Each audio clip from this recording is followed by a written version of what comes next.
knowing that adversity is going to come in everything we do. At some point, you're going to have adversity. It may be small and it could be really, really big.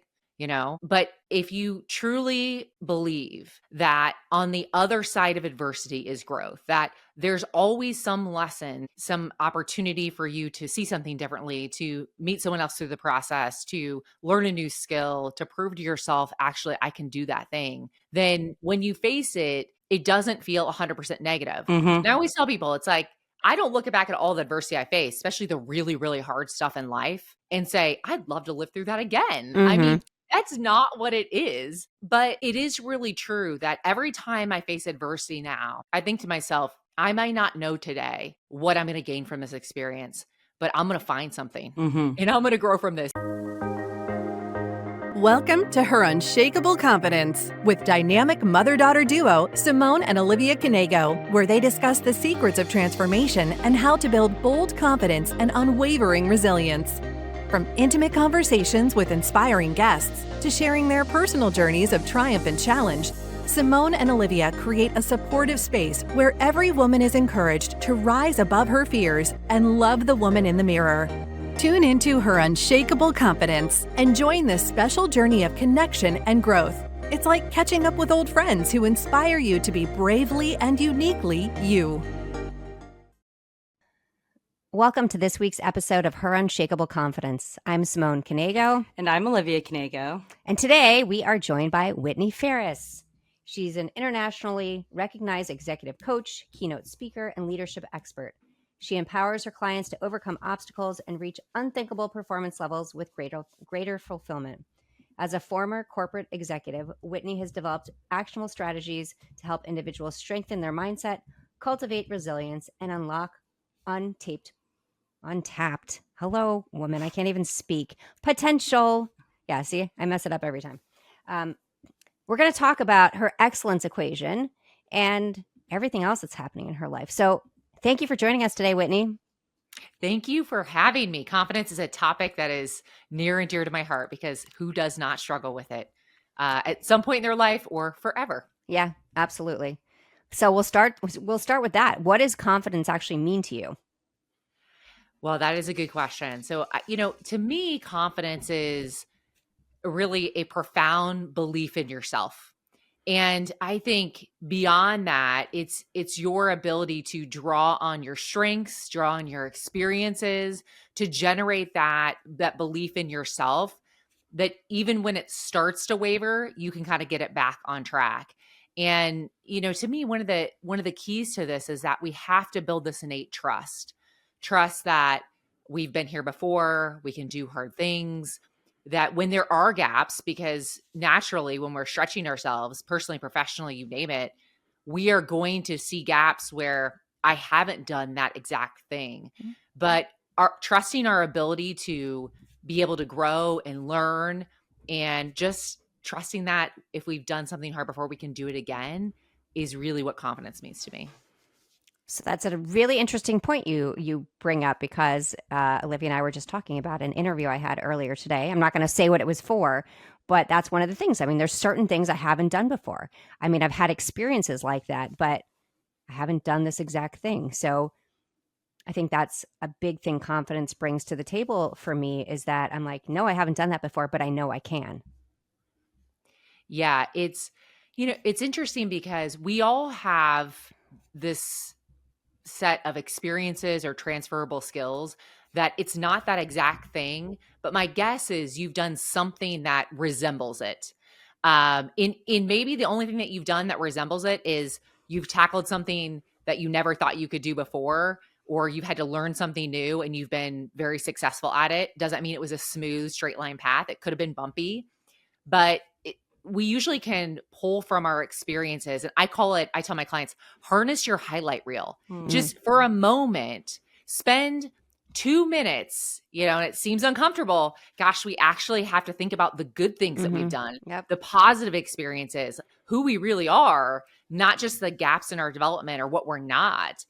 Just take a moment and reflect for a couple minutes of the things that we've done that we're really proud of. And it's just like you look at a highlight reel when you're watching ESPN, about some athlete. We all have our own version of that. but we have to be willing to allow ourselves to see it. Mm. And sometimes the discomfort is actually acknowledging that you're as good as people think that you are. And it's the willingness to see ourselves through the eyes of others, because naturally we want to see all the things that we didn't do exactly right. And so it's a great practice that can help you move out of that mindset of, I don't know if I can do this, this is so risky, to that place of saying, there are parts of this that I have not done, and there are things that scare me about it. But if I lean on the evidence from my past experiences and the feedback that I get from others, I know I've got it. Yeah, I think it's so true. And I think that it's something that we have to remind ourselves of all of the time, because you see something new and you think, oh, I can't do that. And Mhm. that's not true at all, right? I mean, every woman listening to this, you have been through so much, right? And you know you can do it. You just got to give yourself credit for it. And you're right. I mean, that idea of your own, talking about it like it's your own highlight reel, I think is crucial. And Liv, I mean, we were talking about that with law school, Yeah. right? I mean, I think that, I just had a very weird day in terms of confidence, so it's fine. But yeah, I think my advice just in general, I like to talk about myself, and I think that's like a thing that most people don't like to do, or they they think they don't like to do it, because everyone likes to talk about themselves and what's going on in their lives. And I think the easiest way to like start that and feel confidence is really to sit down and what have I accomplished? Because yeah, you're right. Like we have accomplished so much, and they might not be like resume worthy things in the eyes of like this corporate world, but they're still real experiences that shaped you as an individual. Yeah. Yeah. And I think one of the things that can really derail our confidence the fastest is comparison. Oh yeah. And it happens everywhere, right? It happens when you're sitting in class, you're looking at somebody and thinking, gosh, like, I mean, I'm not saying you are. I used to think about it all the time. I still think Yeah. about it all the time. And you see it at work, someone's presenting and you're thinking, well, how do they do that? They're so poised, their delivery is so impactful. And we compare ourselves to one little sliver. We don't know what's going on in their head. We don't know how many times they failed at that. We don't know if they actually think that's a success or the best that they can do. And so we take this little sliver and consider it truth or Mm. fact. And I think I have gone through such a journey around confidence. And what is so interesting is that most people around me would never know it. The Mm-hmm. people close to me do, but I was really good at showing up Mm-hmm. confidently. And I think that came from even just growing up. I was one of the few girls in the neighborhood. I was always playing with boys. And it's like no one wants the girl to play touch football, right? So you have to show up like I belong here. And so I got really used to putting up that front so that I could make my way into the room, into the job, into the company. But inside I struggled, and it impacted my ability to really enjoy a lot of the Mm-hmm. experiences early in my career because gosh, I got a great outcome, but it wasn't perfect. And I wasn't like that person. And I finally had to turn this corner of really being willing to acknowledge, hey, I've done these things. I'm getting this great feedback. Am I going to believe it or not? Because if I'm not going to actually be willing to entertain that I do have these skills and I am good enough to go after that job, and when I've taken on hard things, most of the time I'm able to pull out a win, then I'm just gonna I'm choosing to sit here in this place of constant just discontent Mm-hmm. with how I see myself. And I don't know if you can relate, but it's truly exhausting. Absolutely. It's exhausting. And that's something that I struggled with for years. And that's why I'm so passionate about helping other women understand that we build confidence from the inside out. And it's not the face that you show when you walk into a room, it's how you feel, it's how you treat yourself, it's how you respect yourself, all those things. And I think we let a lot of that go by the wayside because we feel this obligation that we have to do something a certain way. We feel the pressure that we have to do it a certain way. And It's not going to lead to happiness. If you're not passionate about what you're doing, it's not going to lead to fulfillment. And you come home at the end of the day and you feel like, oh my gosh, how did I even get through that day? And Mhm. that's really how I felt like for a long time. And I don't think even my closest friends realized how much I struggled, because the more that they thought I had this ability, like that I was totally confident, the more I felt like I just had to put up that face and not show that I struggled, because otherwise I was a failure. Yeah. It's so funny too, because I think early on where, you and I are both talking about this common theme of putting up the front. Mhm. And then you grow in your career and you realize that what makes you most compelling as a leader or influential in what we do is actually showing our vulnerability. And it's Mm. like Mhm. it's this crazy twist where we want to show up confident, but then and put on this front so we belong there. And that's, I was oftentimes in the business world, one of the only females in the room, one of the youngest for the first, 10, 15 years of my career. And so you want to show up this way, but I think really seasoned people, they can see through that front, and you just don't have the authenticity, or like you said, like that comfort that you show when you're 100% confident being yourself. Doesn't mean that you think you're perfect or Right. you always nail it, Mhm. but when you have that true belief and that true confidence, you just show up differently. And I've just found it's so interesting as I've grown, the people that I've mentored and coached, what resonates with them is not that front, but it's Mhm. the vulnerability that you show in your journey and the things that you still, despite being confident, may struggle with, because it's always there. There's not a destination. It's ongoing, I feel, at least for me. Yeah. I mean, everything that we work on, I mean, it's not like you flip a light switch and all of a sudden everything is, oh, it's perfect. There's no such, first of all, no such thing as perfection, but also everything takes work, right? I mean, I know my mom used to say this all the time when I was little. Anything worth having takes work. But it's so true, Mhm. because if something, I mean, nothing is ever just really handed to us, right? I mean, you have to work to really make a difference. Yeah, absolutely. So I want to ask you about your pivot from corporate to what you're doing now. Like, why did that come about? And kind of explain what you're doing now. Yeah, absolutely. So I've had a 20-year career in the medical device industry and worked my way up from sales and pivoted and moved into operations and finance and org development. I've had a very unique career track.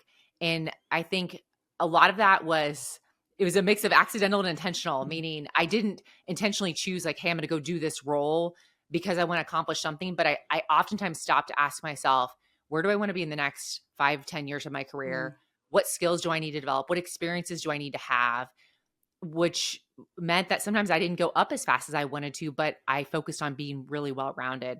And I kind of stumbled on, as I did different roles, just how much I loved the development of people. Mhm. And, in the sales world, I think people are generally very hungry because their income depends on constantly Mhm. raising the bar of their skills. And as I did different jobs, I found that different parts of organizations, they lacked that focus on development. It wasn't as much pull from people, and the business just supersedes all of that. And that's what kind of led me to launch coaching at my former company. And I just really, to your point, Simone, I really felt the need to help people in a place that I had been fortunate enough to be Mhm. helped. So I had great leaders, I had sought out some really great mentors, and truly, they changed my life. And from the moment I had that first really instrumental experience with a leader, I was 24, who truly changed my life and how he invested in me and developed me. I was committed that this would be my future work. But you got to do a lot of work and have a lot of experiences to become that Mhm. person. And so, all of my corporate moves prepared me to eventually get ready to launch coaching. And I pivoted and launched my own company in 2024. So I coach emerging leaders. I also coach executives, so basically your frontline leaders through your C-suite. But I also go into corporations and I lead development programs. And what my focus is helping those individual contributors build the skill sets to become a manager And once they get good at that and we go up the leadership ranks, I help those people pivot into becoming really inspirational leaders. And it all stems from the fact that I think in business, it's very easy for people to go fast, and we want to focus on the results and the goals and the bottom line. And we have to do that. I don't disagree with that. But how do you infuse investment in people that develops their skills, that increases engagement, helps them become more fulfilled and confident in them and in their work? Because ultimately, that's how you scale results, is by building up the people. You can only do so much if everyone stays stagnant in their abilities. But if you raise their skill sets and the bar for how much each person can perform, then that multiplies across the business. And so it really stemmed from my experiences having such instrumental people in my life and seeing a need for that in more corporations. So let's talk about the excellence equation.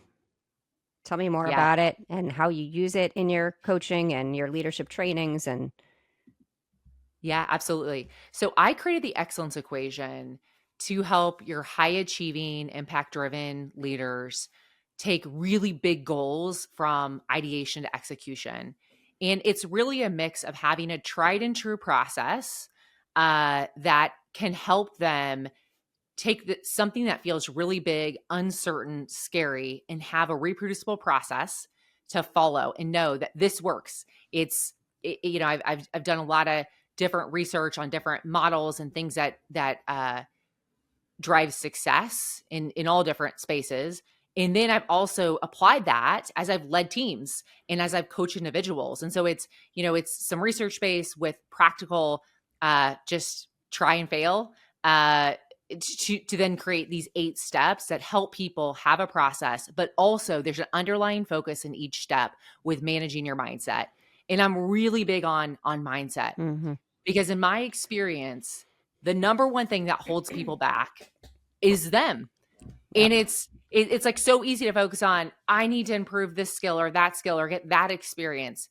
What about managing yourself? And we don't talk about that a lot in the workplace. Like, hey, what are you thinking when you go into this meeting? It's like, how have you prepared? Do you have your slide deck done? And so it goes back, a lot of my work, that's why it ties into confidence, because so much of it is helping people understand how they can manage their mindset, create an environment for success, and take that through this big, scary goal to now marching towards it with a strategic plan, and then having success or failing and reapproaching it, and then learning from those experiences.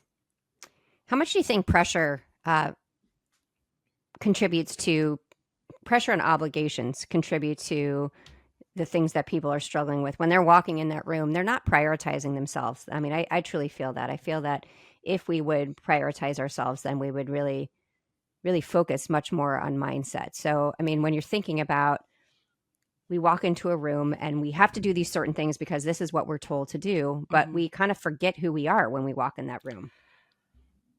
Yeah, I couldn't agree with you more. I think that we focus on the tangible things. Do I know who's in this room? Do I have a goal for this meeting? How have I prepared? Do I know my stuff? When really it goes back to confidence. If you've done the preparation, you trust, I'm ready. Now, how do I get myself in the best place to deliver? I like to call it your power zone. I work in some of my leadership development programs, and I have people identify their activators to put them in their power zone, and their depleters, the things that detract or drain their energy and their ability to show up in their best form as themselves, right? And so I believe that there's actually, if we really work to define it, there's a little bit of a formula we each have for being able to show up in our peak performance state, in our power zone. And like a great example is for me, I mean, I do speeches, I facilitate, I'm used to being in front of a couple hundred people. And I know that I have a routine that I do the morning of, where I'm in my best mindset. I know, before I go out there on that stage, I do not prep for at least 2 hours in advance, because when I do, I'm irrational, right? I'm thinking like, oh, I'm going to forget this, or what about that? And so I know that it actually just drains my confidence. And then I always like 5 minutes before I listen to music because it gets me out of my head. I listen to things that get me pumped up or get me focused. And then I'm able to step out there. It's all about the little things and taking time to really understand the people, the environment, the tasks or activities that get me in that place where I know I am confident, I'm courageous, I'm feeling authentic. That can make a bigger difference than the words that we say in that engagement. Yeah, I think that's so true. I think that we all do this. We get stuck in our heads. I mean, girl, you know that's true, Liv. Yeah. I mean, even today, I'm sure that's how you felt. So that's like what we do. I have something happening and I'm like, oh my gosh, they're not calling me because of this, or they're not doing this. And I'm like, this is not about you. Yeah. Stop thinking like that, right? But we put so much pressure on ourselves thinking that we're doing this wrong, or we need to be perfect at this. And the truth is, you need to show up as yourself. Yes, you need to prepare for the things that you're doing, but you can't be anybody else, right? You have to be Because it's just yourself. not going to work. Like, if you try preparation methods that aren't suited for you, you're just going to stop preparing. Like, you need to be able to know yourself well enough. So I mean, I think that's even where confidence comes from, is just knowing yourself well enough, what makes you tick, what works well for you. And that's how you can grow. Yeah, I see people when they speak where they're backstage practicing until the last possible second, and then they forget one word, and guess what? That speech is not going to go well. And I've had that happen before where I'm like, okay, this is not the way I had prepared so much for this. I am good to go. Like, just breathe, play on my phone, whatever I'm going to do. Candy Crush, maybe. I don't know. But something that is not related to that moment, because we have to do what works for us and not what anybody else tells us that they do or that should work for us. Yeah. And I think one of the pieces where we get in our own head is not anticipating what could throw us off. Mm-hmm. So you take the example of a speech. You're probably going to miss a word in a speech. If you're delivering a speech effectively, it's not scripted to the extent that there isn't different variations of words to make the same point. And so I think it's one of the things that I prepare for is what could potentially throw me off if I'm doing something big. I mean, not just like a normal everyday meeting, but you're doing something big. You're doing a speech, you're facilitating a development program, you're meeting with an executive. It's like, what are the things that could derail me? And it could be something as simple as this style. Like, I know when I interface with people who don't show emotion, that I can't read, that are very stoic and businesslike, I start thinking, is it me? Am I doing something wrong? Is it not resonating? It could be something like, if I get an objection, I know that I immediately think, oh, I should have put that in there, or I should have thought about that, or do I have the right answer? It's the little things, and anticipating that and saying, okay, in these situations, here are the things that I recognize can derail me. I'm going to expect them. And I'm going to tell myself right now that if I get 6 questions to whatever I'm presenting to that executive, it does not mean that I'm not doing a great job. Mm-hmm. In fact, it may mean that they're interested and they want to learn more than I already put in my presentation. So that anticipation is part of the preparation that I think often gets missed, is just knowing those tendencies that you have. It's such a good point. So, actually, when you saw me speak, I didn't think about it before I got on stage. It was the first time I've ever told this really, really personal story about having an abusive boyfriend when I was in high school. And I never thought that about it. I mean, I told it, my husband and my kids know it, but in general, I've never given it to an audience before. And I know I didn't realize, I didn't think about how much that was going to affect me, right? And what did it do? I finished that story and my mind went completely blank, because I just was the most vulnerable I have ever been in front of a crowd. And I did not prepare for that. I didn't realize that was going to take me so off guard.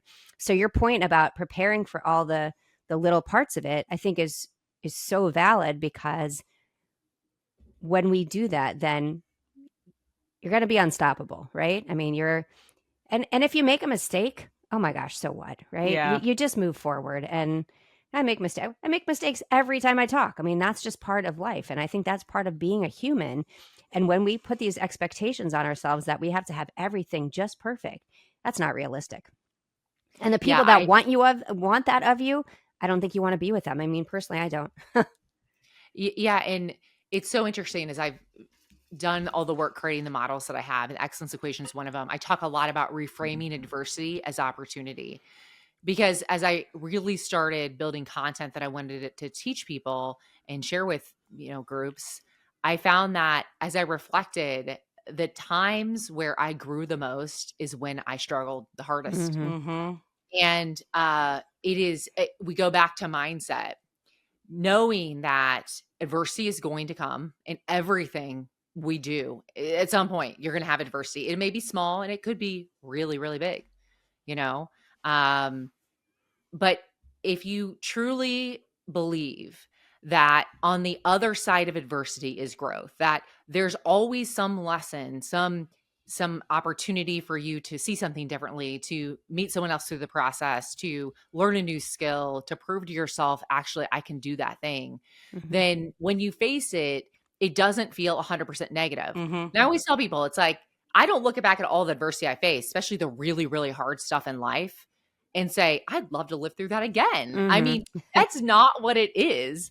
But it is really true that every time I face adversity now, I think to myself, I might not know today what I'm going to gain from this experience, but I'm going to find something Mm-hmm. and I'm going to grow from this. So if I got to go through this, which I got to go through it, then I'm going to at least entertain being eyes wide open to what good will come from this.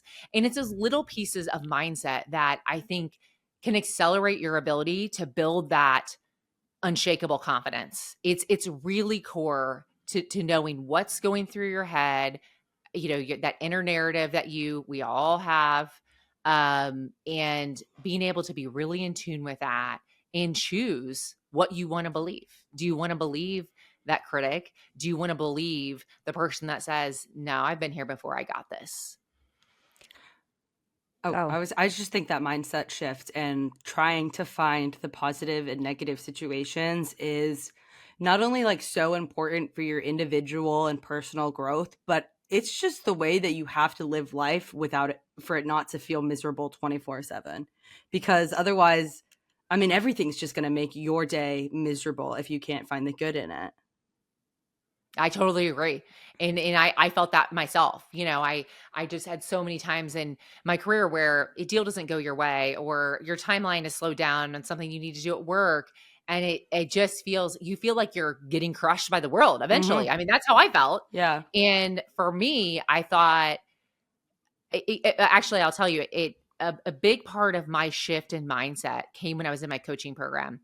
And it was tough. I mean, you get confronted by a lot of stuff when you're going through these programs, and they're challenging you to grow and think. And what my coach said to me one day, because I was going through a 12-month coaching program, had a full-time job. I was traveling for work. I had a 2-year-old and a 4-year-old. And so every weekend I go to this program, I have to leave my family, travel 3 hours, and do 2 days of school and come home. And I had homework. And I felt like, I know that I got to get through this, but it was really tough. And so I was talking about how I was really struggling with everything. And my coach said, have you ever entertained the idea that you could have all the same things happening to you in life, but have a completely different experience? Mm.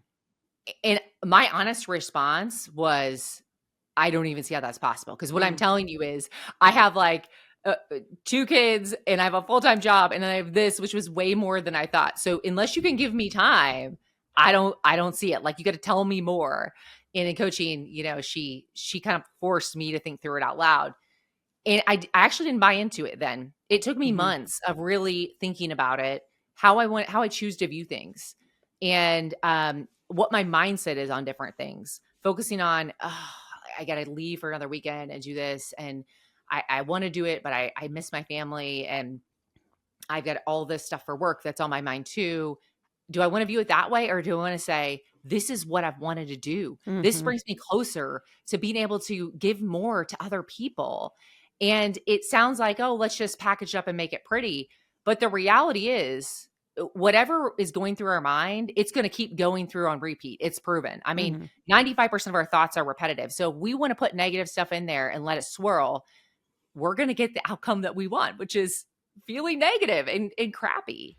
So it's been over time. I've thought to myself, I even went back to that coach and I said, I get it. I really do get it. We make a choice of how we want to see things. We make a choice of if we want to make the best of it or dwell on the negatives. And if you really choose to have more productive thoughts over time, it becomes a habit and it becomes part of who you are. And Yeah. on that point, if we just wait for someone else to fix the negatives, we're never going to get to the positives. I totally agree with you.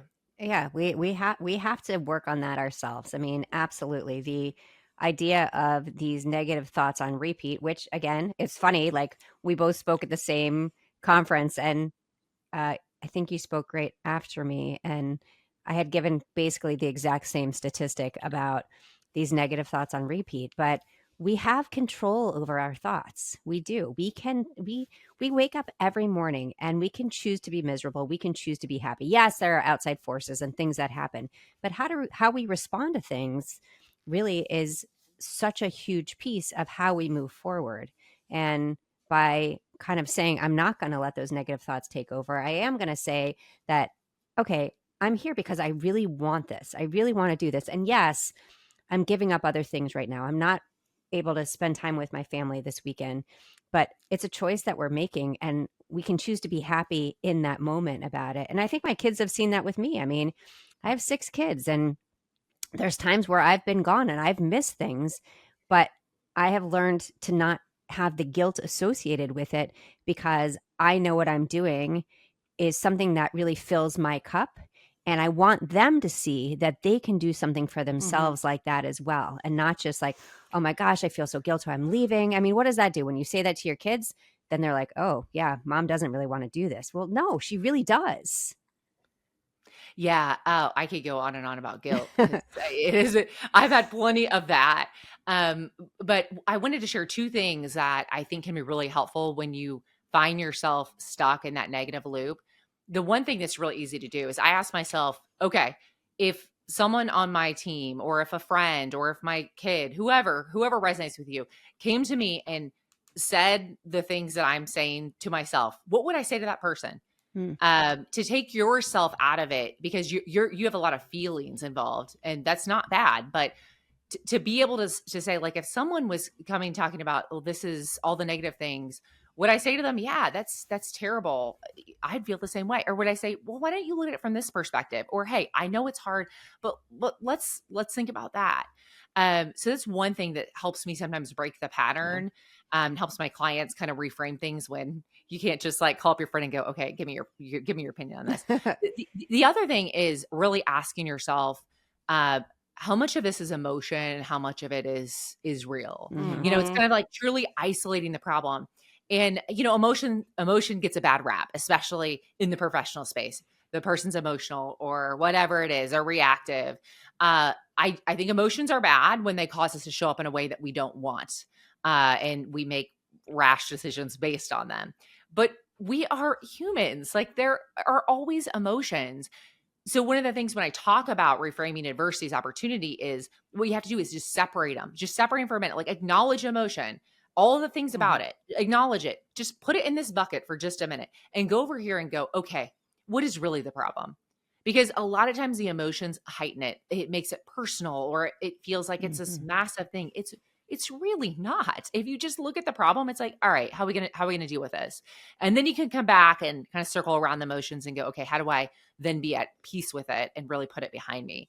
But those two things have been a big help, I think, to be able to navigate it yourself when you need to, in the moment, move forward.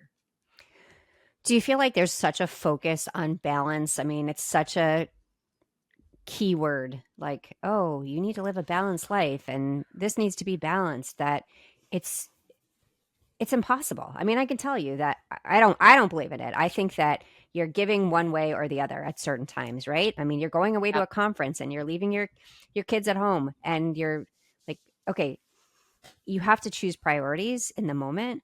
But I think that society puts so much pressure on us saying that, oh, you have to have this balanced life. I mean, what are your thoughts on that? Because that sometimes drives me crazy. Okay. I have a lot of thoughts on this. I'll tell you because I've always struggled with it like you do. It's balance is impossible. It ultimately comes down to what makes me as an individual happy. I will Mhm. tell you the way I live my life, people think I'm crazy. My husband and I get up at 4:30 every day. We have a bunch of workout equipment in our house. I have to work out. If I get 3 hours sleep, I'm going to do something, even if it's 20 minutes, because it helps me kind of reset my mind and feel good for the rest of the day.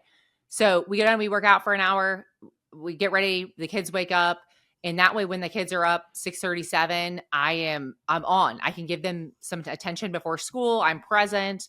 I get them off to school, I come back, I work. And now the days that I work really late in the evenings, I have started to say like I'm not going to do that anymore unless I really have to. But to most people, getting up at 4:30 in the morning is insane. Like there's Hmm. no balance in that. But for me, that's what helps me be at my best. Mhm. And I really don't care what other people think about it, to be Yeah, totally honest. And the same 100%. thing goes like, I've always had a very fast-paced career.